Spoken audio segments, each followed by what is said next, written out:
छत्रपती शिवाजी महाराजांचा वाऱ्यामध्ये एक पुतळा तिथं पडला.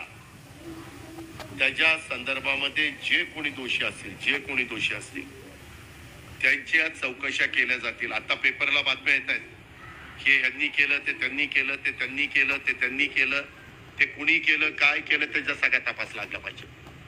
त्याच्या संदर्भामध्ये मी राज्याचा उपमुख्यमंत्री म्हणून सांगतोय, मी याबद्दल महाराष्ट्रातल्या 13 कोटी जनतेची माफी मागतो की युगपुरुष छत्रपती शिवाजी महाराज हे आपल्या सगळ्यांचं दैवत आहे आणि त्या दैवताचा पुतळा त्या पद्धतीनं असा वर्षाच्या आत त्या पद्धतीनं ते नादुरुस्त होणं किंवा पडणं हे सगळ्यांना धक्का देणारी बाब आहे.